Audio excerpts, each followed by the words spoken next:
আজকে আলোচনার বিষয় একাদশ শ্রেণীর বাংলা দ্বিতীয় সেমিস্টারের একটি গুরুত্বপূর্ণ কবিতা নুন। এই কবিতাটি আমি পুঙ্খানুপুঙ্খভাবে সহজ সরল ভাষায় অর্থ অনুসারে আলোচনা করব।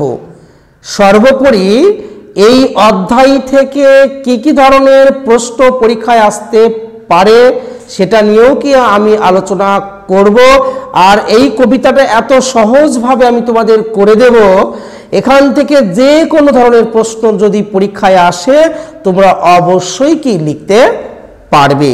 তো চলো দেরি না করে আমরা মূল আলোচনায় কি চলে যাই। তো দেখো, নুন কবিতা জয় গোস্বামী বিরচিত একটি জনপ্রিয় কবিতা হচ্ছে নুন।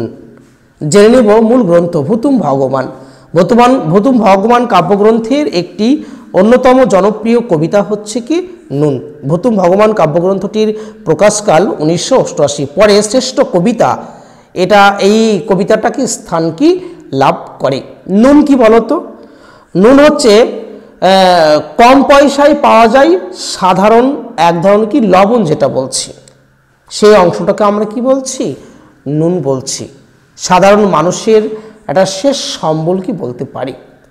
এই কবিতার মূল আলোচনা দেখো, মূল যে বিষয় বা প্রেক্ষাপট বলতে পারি কি বলতো, যে অভাব অনটন বা খাদ্য আন্দোলন, নকশাল আন্দোলনের সমাপ্তি, 71-এর মুক্তিযুদ্ধ, সোভিয়েত ইউনিয়নের ভাঙন, তার পরিপ্রেক্ষিতে সমাজ সচেতন কবি জয় গোস্বামী এই কবিতাটি কি রচনা করেছেন। আমাদের সমাজে দেখবে নানা হচ্ছে কি ভাগে বিভক্ত, কখনো উচ্চ শ্রেণী আবার নিম্ন মধ্য, এইরকম নানা হচ্ছে কি শ্রেণীতে কি বিভক্ত রয়েছে আমাদের সমাজ। কেউ রয়েছে উচ্চ শ্রেণীতে, আমরা তাদেরকে বলছি দেখো ধনতান্ত্রিক। আর একটা শ্রেণী রয়েছে সর্বনিম্নে, সেটাকে আমরা কি বলছি? নিম্ন মধ্যবিত্ত শ্রেণী। আলোচ্য কবিতায় কবি জয় গোস্বামী নিম্ন মধ্যবিত্ত শ্রেণীর একজন প্রতিনিধি হিসাবে তিনি কি করছেন? এই কথাগুলো বলছেন যে আমাদের নুনের দরকার, ঠান্ডা ভাতে কি আমাদের লবণের কি ব্যবস্থা করতে বলছেন। কাকে বলছেন? তিনি আবেদন করছেন সাধারণ মানুষের কাছে, যারা ধনতান্ত্রিক, যাদের কাছে অনেক সম্পদ রয়েছে, খাবার রয়েছে, অর্থ রয়েছে, তাদের কাছে তিনি কি করছেন? করজোড়ে আবেদন করছেন সাধারণ মানুষ যাতে কি না খেয়ে কি যেন মরে না যায়। তো তিনি সেটা সকলের সামনে কি উন্মোচন করছেন, খুলে দিচ্ছেন, সাহায্য করো তাদের। তো চলো আমরা কবিতাটা পর কি একটু দেখে নিই, লাইন বাই লাইন এবং পুঙ্খানুপুঙ্খ আলোচনা, অর্থ সহ। চলো দেখি। তো দেখো, আমরা তো অল্পে খুশি, কি হবে দুঃখ করি। এখানে আমরা বলতে কাদের কথা বলা হচ্ছে? আমরা বলতে কবিতার কথক এবং তার পিতা, তার পরিবার, অর্থাৎ তিনি নিম্ন মধ্যবিত্ত পরিবারের একজন প্রতিনিধি হিসাবে তিনি অভিনয় কি করছেন। তো আমরা হচ্ছে কি ওখানে বাপ ও বেটা, তারা কি অল্পে খুশি, তাই তারা কি করে না? দুঃখ করে না। দুঃখ মানে হচ্ছে মানসিক কষ্ট। দেখবে সাধারণ মানুষের দেখবে চাওয়া পাওয়া দেখবে অল্প, তারা তাদের আকাঙ্ক্ষা বেশি থাকলেও কি তারা কিন্তু দুঃখ করে না, কারণ তারা জানে তাদের যে দৈনন্দিন জীবনযাত্রায় চলাফেরার জন্য যে সামান্য যে চাহিদাটুকু তারা পূরণ করতে কি পারবে না, তাই তারা সাধারণে অর্থাৎ অল্পে কি খুশি হচ্ছেন। আমাদের দিন চলে যায় সাধারণ ভাত কাপড়ের। আমাদের বলতে কি ওই যে বাপ বেটা, কবিতার কথক এবং তার পিতা, অর্থাৎ নিম্ন মধ্যবিত্ত শ্রেণীর মানুষের সাধারণ কি হয়ে যায় বলো তো? দিন চলে যায় কিসে? সাধারণ ভাত কাপড়ে, মানে খাওয়া পড়া করে তারা দিন কি অতিবাহিত কি করতে থাকে। চলে যায় দিন আমাদের অসুখ ধার দেনাতে, রাত্রিরে দুই ভাই মিলে টান দি গঞ্জি কাতে, সব দিন হয় না বাজার, হলে হয় মাত্রা ছাড়া। তো দেখবে তারা সাধারণ ভাত কাপড়ে দুমুঠো হচ্ছে কি অন্ন খেয়ে কোনোদিন জোটে না, এইভাবে কি অতিবাহিত হয় তাদের জীবন। চলে যায় দিন আমাদের অসুখ বা ধার দেনাতে।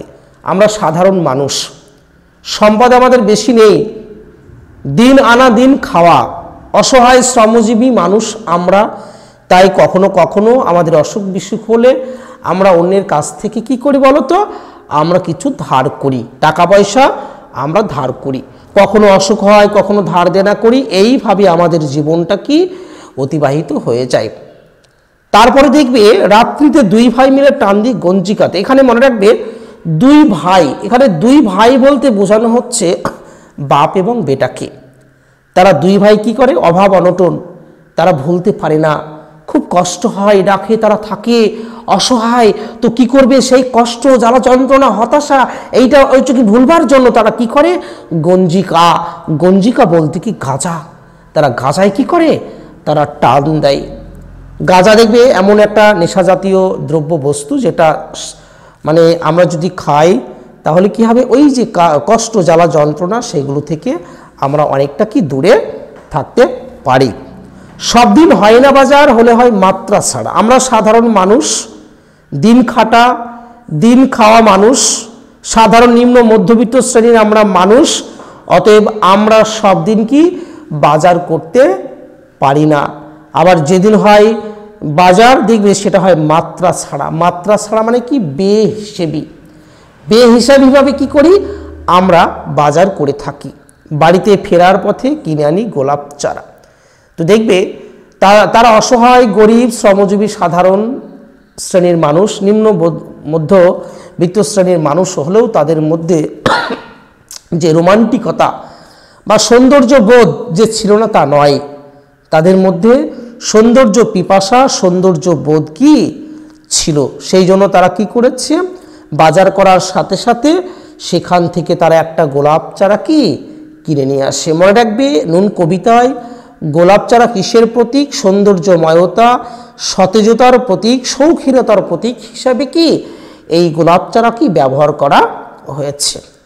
দেখো গোলাপ চারা তো নিয়ে আসবো, তো প্রশ্ন এটা পুঁতবো কোথায়, খুব ভালো প্রশ্ন এটা, কিন্তু পুঁতবো কোথায়, কি পোতার কথা বলা হয়েছে বলো তো, কি পোতার কথা বলা হয়েছে, গোলাপ চারা। আমি তো গোলাপ চারাটা নিয়ে আসলাম, কিন্তু গোলাপ চারাটা যেখানে আমরা পুঁতবো জায়গা কোথায়, আর যদিও বা আমরা কি সেই গোলাপ চারাটা পুঁতে দিই তাহলে তাতে কি ফুল হবে, আমরা জোর দিয়ে কি বলতে কিন্তু পারি না, ফুল কি হবেই তাতে, সে অনেক পরের কথা, টান দি গঞ্জিকাতে। দেখবে গোলাপ চারা নিয়ে আসলাম, গোলাপ চারা পুতলাম, পোতার পরে ফুল হবে কি না, এইরকম হচ্ছে কি যে ভাবনা চিন্তা থেকে আমরা দূরে থাকি, এইরকম কষ্ট থেকে আমরা কি দূরে থাকি, আর কষ্ট সহ্য করতে কি আমরা কিন্তু পারছি না। আমরা কারা, সাধারণ নিম্ন মধ্যবিত্ত শ্রেণীর যে মানুষ, দুমুঠো অন্ন তারা সংগ্রহ করতে পারে না, তারা বলছে গোলাপ চারা নিয়ে আসবো, পুঁতবো, ফুল হবে না হবে এটা বাদ দাও,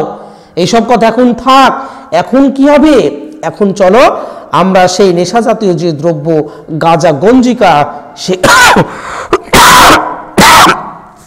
সেটাতে কি করি আমরা টান দিয়ে সেটা সেবন করি। আমরা তো এতেই খুশি, বলো আর অধিক কে চাই। আমরা সাধারণ মানুষ, আমরা দেখবে বেঁচে থাকার ন্যূনতম রসদটুকু যদি আমরা পাই তাহলে আমরা তাতেই কি খুশি। আমরা বেশি কিছু চাই না, বেশি কিছু চাইলেও কি সেই চাহিদা আমরা পূরণ করতে পারবো না, ভেবে ভেবে কি হবে আমাদের কষ্ট হবে। সেই জন্য আমাদের যেটুকু রয়েছে, যতটুকু রয়েছে, সামান্য যে পরিমাণে রয়েছে তাতেই কি আমরা কিন্তু বেশি খুশি।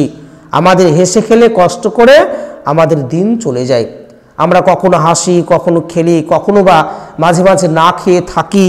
এইভাবে কি আমাদের জীবনটা, আমাদের দিনটা কি অতিবাহিত হয়ে যায়, কখনো হেসে, কখনো খেলে, কখনো বা হচ্ছে কি না খেয়ে অনাহারে থেকেই কি আমাদের জীবনটা কি, আমাদের দিনটা কি অতিবাহিত হয়ে যায়। মাঝে মাঝে চলেও না দিন, বাড়ি ফিরি দুপুর রাতে। মাঝে মাঝে কি আমাদের দিন চলে না, বাড়ি ফিরে দুপুর রাতে। প্রশ্ন হতে পারে তারা দুপুর রাতে কোথা থেকে ফেরে। আমরা সাধারণ শ্রমজীবী মানুষ, দুমুঠো অন্যের জন্য আমাদের বিভিন্ন প্রান্তে কি ভ্রমণ করতে হয়, বিভিন্ন প্রান্তে কি আমাদের যেতে হয়, কাজের সন্ধানে কি আমাদের অন্য প্রান্তে কি যেতে হয়। কাজকর্ম সেরে তারা যখন বাড়িতে আসছে গভীর রাত্রি, দুপুর রাত্রিবেলা কঠিন পরিশ্রম করার ফলে তাদের হচ্ছে শরীরটা কি নেতিয়ে পড়েছে, মতো অবস্থায় তারা বাড়ি এসে দেখছে কি খেতে বসে রাগ চড়ে যায়। রাগটা কি আরো বেড়ে যায়, কেন, নুন নেই, ঠান্ডা ভাতে, দেখবে এমনি ঠান্ডা ভাত, কি বলো তো ঠান্ডা ভাত খেতে কেমন? ঠান্ডা ভাত তো এমনি দেখবে গরম ভাতের তুলনায় কি খেতে কি ভালো লাগে না আমরা জানি। তার ফলে কি আমরা এখানে দেখতে পাচ্ছি ঠান্ডা ভাত, তার ওপর কি লবণ নেই। তার মানে এই যে খাবার, এই খাবারের কোনো কিন্তু স্বাদ কি আমরা পাবো না। তাই সেই সাধারণ নিম্ন মধ্যবিত্ত শ্রেণীর যে প্রতিনিধি অর্থাৎ কবিতার কথক কি, কথকের মাথায় রাগ চড়ে যায়। কেন? কারণ ঠান্ডা ভাতে কি নুনের সামান্য ন্যূনতম যে রসদ, বেঁচে থাকার একমাত্র যে সম্বল, সে খাদ্যটুকু যদিও বা তারা কিছু পরিমাণে কি পেয়েছে, তবু কি সেখানে কিন্তু লবণ নেই, লবণ তারা সংগ্রহ করতে কি পারেনি। সেই জন্য তাদের মাথায় কি রাগ চড়ে যায়। আমি তার মাথায় চড়ি, রাগের কি আমি মাথায় চড়ি, বাপ বেটা দুই ভাই মিলে সারা পাড়া মাথায় করি। এখানে বাপ বেটা বলতে কি বলতো, পিতা এবং পুত্র। এই পিতা পুত্র কাদের অভিনয় করছে, কোন শ্রেণীর প্রতিনিধিত্ব করছেন? তারা নিম্ন মধ্যবিত্ত শ্রেণীর কি, তারা কিন্তু প্রতিনিধিত্ব করছেন। বাপ বেটা দুই ভাই মিলে সারা পাড়া মাথায় করি, মাথায় করি মানে কি সেই পাড়াটাকে ব্যতিব্যস্ত করে তুলে দিই। আমরা দেখবে সারাদিনকার যে কাজ সেরে আমরা একটু বিশ্রাম নিই, গভীর রাত্রিতে এইভাবে যদি তারা ঘুমের যদি ব্যাঘাত ঘটায়, শরীরে ক্লান্তি একটু দূরীভূত করবার জন্য যদি আমরা শয়ন করি, সেখানে যে হৈ হুলস্থুল কি সারাদিন হয়ে থাকে, রাত্রিবেলাও যদি গভীর রাত্রিতে যদিও কি কেউ যদি এসে কি সারা ও পাড়াটা কি করে তোমার হট্টগোলে কি তোমার হচ্ছে কি ভরিয়ে তোলে, তাহলে কি হবে বলো তো? করিত কার তাতে কি, করিত কার তাতে কি বলতে আমরা গভীর রাত্রিতে এসে এই পাড়াটাকে হৈহুলস্থুল করে তুলে রাখি, কাউকে কি সহজে কি ঘুমোতে দেই না, সকলের প্রতি কি সকলে কি হয় তোমার অসন্তুষ্ট হয়, সকলে খুশি হতে কি পারে না। তাতে আমরা তো সামান্য লোক, তোর কি, তোদের কি, আপনাদের কি, আমরা এইভাবেই কি করব, আমরা সারা পাড়াটাকে গভীর রাত্রিতে হচ্ছে কি বাড়ি ফিরে আমরা এইভাবেই কি করব, তোমার হচ্ছে হৈ হুলস্থুল কি করে রেখে দিব। কারণ আমরা সামান্য লোক, আমরা গরিব মানুষ, আমরা দরিদ্র অসহায় মানুষ, দুমুঠো অন্নের জন্য কি আমরা এ প্রান্ত থেকে ও প্রান্ত কি ঘুরে বেড়াচ্ছি, তবু কি সঠিকভাবে কি আমরা খাবার পাচ্ছি না, অন্ন সংগ্রহ করতে কি আমরা পাচ্ছি না। আমাদের শুকনো ভাতে কি লবণের ব্যবস্থা হোক। খুব ইম্পর্টেন্ট লাইন, পরীক্ষায় প্রায় কিন্তু এটা আসে যে আমাদের শুকনো ভাতে কি লবণের কি ব্যবস্থা হোক। আমাদের যে শুকনো ভাত, সেই ভাতে কি করবে যে গরিব মানুষের ন্যূনতম বেঁচে থাকার যে রসদ, সে সামান্য যে লবণ বা নুন, তার কি ব্যবস্থা করা হোক। এই লবণ বা নুনের ব্যবস্থা যতদিন না পর্যন্ত হবে, আমরা গভীর রাত্রিতে এসে দুপুর রাত্রিতে এসে এইভাবে সারা পাড়ার মানুষকে আমরা অতিষ্ঠ করে তুলব। কেউ যদি বাধা দিতে আসে, তাহলে আমরা জোর গলায় আমরা দীপ্ত কণ্ঠে বলবো, আগে আমাদের কি সামান্য লবণ কি ব্যবস্থা করে দেওয়া হোক। তিনি এই আবেদন ধনিক শ্রেণী এবং সমাজের লোভী স্বার্থান্বেষী মানুষ, যাদের জন্য আজকে অবস্থা তাদের এই রকম শোচনীয় খুবই খারাপ অবস্থায় রয়েছে, এবং সর্বোপরি তিনি সরকারের কাছে কি করজোড়ে নিবেদন করেছেন, করজোড়ে আবেদন করেছেন। তিনি কি বলেছেন, আমরা অসহায়, আমরা নিম্ন মধ্যবিত্ত শ্রেণীর মানুষ, আমাদের ঠান্ডা ভাতে আমাদের লবণের কি ব্যবস্থা করে দেয়া হোক। তো বন্ধুরা, আজ দেখো আমরা আলোচনা করলাম নুন নামক যে কবিতাটি, লাইন ধরে ধরে কি আলোচনা। কবিতাটাই তোমাদের যদি ভালো লেগে থাকে এবং সর্বোপরি পরবর্তীকালে তোমরা এই ধরনের যে আমাদের সেকেন্ড সেমিস্টার একাদশের যে কবিতাগুলো রয়েছে, তোমরা যদি আলোচনা চাও, অবশ্যই কি আলোচনা কি আমি চালিয়ে যাব।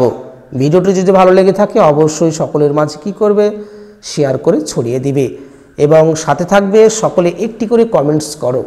কমেন্টস করলে কি আমরা একটু উদ্দীপনা বা সাহস পাই, তাতে ভিডিও করতে, ক্লাস করতে আমরা কি একটু অনুপ্রাণিত হই।